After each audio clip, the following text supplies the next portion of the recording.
था एक ज़माना Divya Agarwal is killing it in the reality shows but not anymore. She wants to kill it somewhere else. So you have to support me.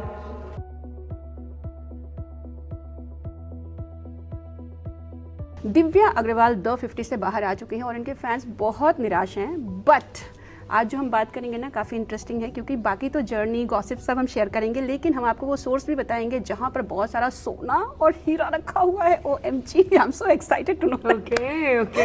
Well, many congratulation for the show and your Thank you. Journey. Thank you. How was it? Quite mixed reviews. I'm happy. मैंने बहुत दोस्त बनाए, बहुत सारे लोग थे show के अंदर। हाँ, दोस्त बनाना लाजमी था। पहले कभी शो में मेरे दोस्त बने नहीं, रियलिटी शो में, तो इस साल वो चीज़ मुझे मिली है, काफ़ी अलग है।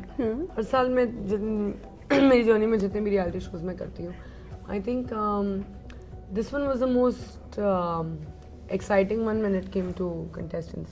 मेरी अंदर बॉन्डिंग काफ़ी लोगों से अच्छी, और बस मज़ा आया एक्सपीरियंस है शो का। Looking so cool, hot and sexy I can see, because you know Mumbai बहुत ही हीट क्रिएट कर रहा है और वहाँ पे जो आपका कूल लुक है वो बहुत अच्छा थैंक मैच यू कर सो रहा है। मच। ये लुक मेरी दोस्त, शो की ही दोस्त है तेजस्वी, वी ऑल नो हर, तो वो उन्होंने मुझे दिया है, मिलने आई थी मुझसे, एंड जैसे कि मैंने कहा कि मेरे दोस्त काफ़ी अच्छे बन गए शो में। So, yeah. तो आज की इंटरव्यू के लिए स्पेशली तेजस्वी ने आपको सजेस्ट किया? Yes, she wanted me to dress like this, so I said why not. Oh wow, ऐसे कितने और दोस्त बने हैं दिव्या, अगर आप नाम बोलें तो? बहुत सारे। कृष्णा सबसे अच्छी दोस्त बनी है। हाँ, कृष्णा है, नेहल है, अपना तेजा है, शिवेद तो मेरा दोस्त था ही पहले से बाहर कहीं, और रिद्धि डोगरा काफ़ी अच्छी। रिद्धि डोगरा के भाई के साथ मैंने एक शो किया था, एंड रिद्धि के एक्स हस्बैंड के साथ मैंने बिग बॉस किया था। सिर्फ रिद्धि से मिलना बचा था, वो दोस्त बनी है। शाइनी मेरी दोस्त बनी है, तो काफ़ी अच्छे अच्छे नए दोस्त, शिव पहले से था, काफ़ी अच्छी अच्छी दोस्त बनी। जर्नी आपकी कैसी रही? आपको कुछ ऐसा लगा जो आपने शो को करके बेस्ट किया? I mean was there anything you can I think my heart wasn't into the show, मतलब बहुत क्लियरली दिख रहा था मैं काफ़ी डिसइंटरेस्टेड थी, क्योंकि जो फॉर्मेट मैंने पहले किए थे उसमें इफ़ यू कैन, अगर हम झगड़ा कर पा रहे थे तो एक स्टैंड के लिए कर पा रहे थे और उसका कोई नतीजा भी निकल पा रहा था। यहाँ पे तुम अगर झगड़े करो, अपना स्टैंड लो, झगड़े करो, उसका नतीजा तुम्हें पता ही नहीं है क्या होगा। People can vote you out अगर तुम ज़्यादा बात करोगे, people can not vote you out. I mean it was a very confusing format for me, या शायद हमारे कंटेस्टेंट्स ने उसको काफ़ी कन्फ्यूजिंग बना दिया था by getting into the game and alliance game too much, which wasn't needed, I feel. It was a very सीधा simple show where we have to perform tasks and तुम निकाल सकते थे किसी को. The voting was not supposed to be discussed like how we were discussing in the show. I think it was supposed to be anonymous. It was supposed to be like किसी को नहीं पता चले, और अगर हमें शो में कौन किसको सपोर्ट कर रहा है वो नहीं पता होता तो गेम थोड़ी कुछ और निकलती, एंटरटेनमेंट फैक्टर कुछ और होता। काफ़ी मेल डोमिनेंट शो था ये मेरे लिए। इवन तो मतलब अगर आवाज़ उठानी चाहिए भी लड़कियों ने साथ में या इंडिविजुअली भी, उस चीज़ का कुछ ज़्यादा फ़ायदा हुआ नहीं। It has always fizzled out. उस टाइम के लिए बोल दिया, हो गया, पर वो प्रैक्टिकली अगर आप देखोगे शो में आगे भी आप देखोगे वो अप्लाई नहीं हो पा रहा है, इम्प्लाई नहीं हो पा रहा है। सोलो आप खेल नहीं सकते हो, तो it was very difficult one. Male dominant, I mean, whom do you think was like most, not say powerful, but dominating nature? Of course, we all know those names. It's Prince, Rajat, and Faizu was a very sweet guy, man. He was playing the game like अगर उसके जैसे अगर हाँ लड़का खेलता तो अच्छा होता. Where he was not into planning and plotting much.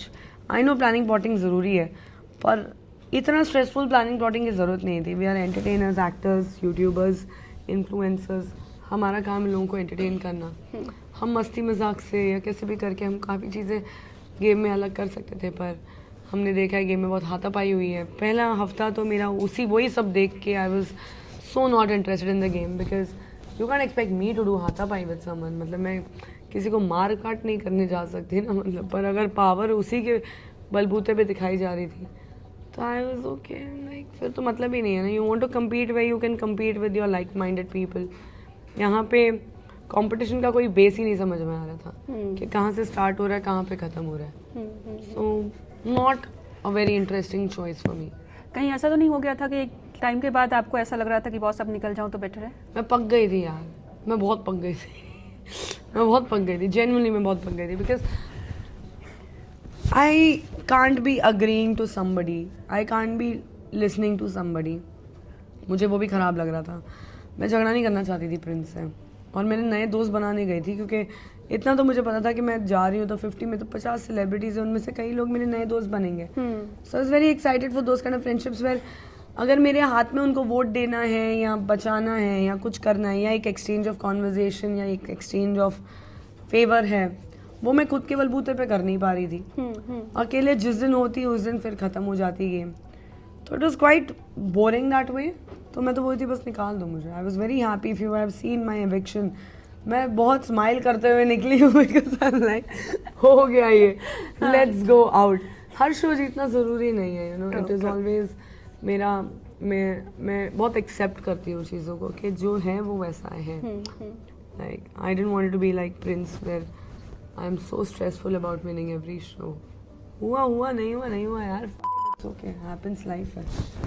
सो या आपकी तरह करण पटेल ने भी काफ़ी आवाज़ उठाई अन शो के फॉर्मेट से, फिजिकल फाइट्स हुई, और बाद में लोगों ने ये भी बताया कि करण ऑल्सो वांटेड कि मुझे अब एग्जिट करा दो बॉस, अब हो गया मेरा, हाँ, वांट। हाँ। सो डू यू थिंक ये थोड़ा सा गड़बड़ हो गया? एक तो इन्फ्लुएंसर्स वर्सेस एक्टर्स वाला जो मामला चल रहा था, करेक्ट, ये भी बड़ा you know talk of the town बन के हो गया है इस शो के बारे में। Correct. I mean I don't know why they have to be versus each other, we all can coexist.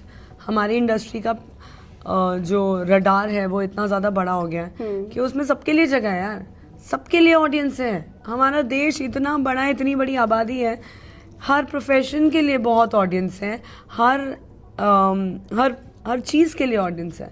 तो आई डोंट थिंक सो ये वर्सेस कभी भी होना चाहिए था। It's a beautiful world where अगर एक सिनेमा कोई बनती है, उसमें अगर एक इन्फ्लुएंसर आ जाए, एक एक्टर आ जाए, एक सिंगर आ जाए, सब आ जाए, जितने भी एंटरटेनमेंट वाले लोग हैं, अगर वो सब साथ में आए, I think it makes a good combination of for a film as सच।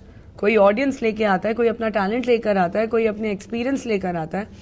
ये शो ने बहुत कोशिश की थी वो चीज़ करने की, बट अगर कुछ लोगों के माइंडसेट अंदर अगर आपके ऐसे हैं, भाई you have to differentiate people and tell things about them, because at a point in life हर एक्टर ने ये तो सोचा ना कि इन्फ्लुएंसिंग में पैसा है, वहाँ पे भी तो कर सकते हैं काम। हर एक एक्टर ये भी सोच रहा है ना कि कहीं से फॉलोवर बढ़ जाए, तो क्योंकि as actors I am telling you very frankly, हमारे पास काम होता है, चॉइसेस ऐसी होती हैं कि हमें साल में 3-4 बार कोई प्रोजेक्ट अगर करना पड़े तो वो भी हमें सोच समझ के करना पड़ता है। We have to wait for the right script, we have to wait for the right team. तो influencing helps and I have been someone who is a partial. मैंने इन्फ्लुएंसिंग का भी मज़ा लिया है, मैंने एक्टर होने का भी मज़ा लिया है, यूट्यूबर होने का भी मज़ा लिया है। So I know each profession has its own you know difficulty, each profession has its own challenges. तो ये जो बन गया था ना अंदर, ये काफ़ी अगली जा रहा था, मेरे को अंदर से ही बहुत अगली लग रहा था, because everything was happening in a very wrong way. एक ऐसा शो जिसमें ऐसे नाम थे ना दिव्या, जो सोचा नहीं था, Karan Patel, Shiny, Divya, Urvashi Dholakia, another chick man. I mean at that age, मैं 33 की होके मैं बोल रही हूँ कि I am done with this, I can not handle this. या मैं जाने से पहले भी 10 बार सोच रही थी कि यार इतने सारे गेम्स खेलने होंगे, इतने सारे लोगों से कैसे एडजस्ट होगा। That woman just jumped right in man. हिम्मत की तो दाद देनी पड़ेगी यार, दम था इसलिए तो कर लिया ना उन्होंने भी। And she is doing pretty well on for herself. उन्होंने अपना ट्रैक चलाया बढ़िया वाला, Komolika lives forever in everybody's heart. So I think she did a great job and she is a very nice person. If you see her, मैं बाहर से उनकी दोस्त हूँ एंड मेरे हस्बैंड भी बहुत अच्छे दोस्त थे उनके। And she is a beautiful human being, she is a very strong independent woman. And दोनों बेटे भी उनके बहुत सुंदर है, बहुत अच्छे बच्चे हैं। सो मैं तो अंदर मज़े करने गई थी। I was having fun, sometimes I was having fun, sometimes I got bored, but I got to reconnect with my fans again. मेरे फैंस ने वापस मुझे देख लिया। अब मुझे मेरा कोई फैन नहीं बोलेगा कि Divya please do a reality show, we want to see you in a reality show. I am so happy that they won't tell me you are done with it. I am done with it and they have a living proof that I am done with it. So जब अगर मेरे मन से कोई चीज़ें नहीं करवा सकते, तुम मुझसे नहीं करवा सकते। अगर मेरा मन नहीं है 1% भी, आप मुझसे चीज़ें नहीं करवा सकते हो। And fans, I am sorry, था एक ज़माना Divya Agarwal is killing it in the reality shows but not anymore. She wants to kill it somewhere else. So you have to support me for all those reasons. Okay, आखिरी के 3 सवाल मैं आपसे पूछूंगी. Show से निकलने के बाद सबसे शॉकिंग मोमेंट आपके लिए क्या था? Shocking was nothing. Nothing was shocking. Shocking was. Did you see all the posts and comments about your personal life जो हाँ. घर के अंदर हुआ था, बट हाँ. लोगों ने आपको इवन एक्टर्स फैंस कितना प्यार दिया बहुत है. सपोर्ट किया. That was shocking. That was shocking. प्यार इतना मिला है इस चीज़ पे, जहाँ पे एक टाइम था जब ट्रोल्स ऐसे चल रहे थे मेरी ज़िंदगी में, जहाँ पे किसी को सपोर्ट करने में भी डर लग रहा था कि भैया ये इतनी ट्रोल हो रही है, हम सपोर्ट करेंगे तो मामला और हमारे लिए भी बिगड़ जाएगा. जी. To the point way today people are talking things about me and my friends, my family, celebrities have come out and supported me. That was shocking. That was so shocking and I felt so good about it. I was like कि चलो इतने साल जो मैंने लगाए हैं दोस्तियों में, लोगों ने मुझ पे भरोसा किया, मैंने उन पे भरोसा किया, एक जगह टूटा है तो 10 जगह और खड़ा हो गया. So it was beautiful man. Women's Day आ रहा है और जो हमने आपकी स्ट्रेंथ देखी है वो मतलब सीखने लायक है, और इसलिए मैंने बोला कि मैं वो स्टोर का ज़रूर पता लगाऊंगी कि कहाँ पे सोना रखा है. आपको टिप्स ज़रूर मिलेगा कि आखिर इससे डील कैसे किया जाए जब किसी को गोल्ड डिगर कहा जाता है. हाँ. तो सो हाउ वाज इट? मतलब हमको तो बहुत बुरा लगा था, सबको बहुत बुरा लगा था कि ऐसा बोलना ही नहीं चाहिए. और ये लड़कों के लिए क्यों नहीं लोग बोलते हैं बॉस? लड़कों के लिए आई डोंट नो, क्योंकि कहीं ना कहीं पता है इट्स अ लिविंग एग्जाम्पल कि एक औरत ने ही औरत के बारे में ऐसा बोला. आई डोंट थिंक लड़कों के दिमाग में अपने आप से कुछ समझ में भी आता उनको.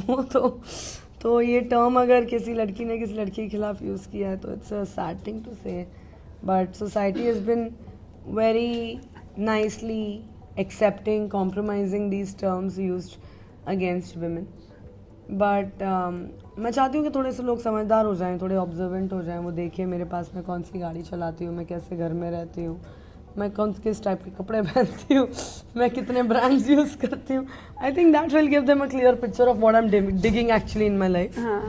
तो इट्स फन यार. आई मीन जो सोचना है सोचो. अब तो ऐसा हो गया है कि if it's not true in your life it doesn't matter. If things were true तो मुझे थोड़ा सा डीप डाउन एक अंदर लगता भी यार कि शिट यार सब सच में बोल रहे हैं, दिख रहा है क्या, समझ में आ रहा है क्या लोगों को, मैंने क्यों शादी, इज इट ट्रू. मैं भी मन में सोचूं जी. पता नहीं जब वो चीज़ है ही नहीं तो फिर मेरे को डर किस बात का.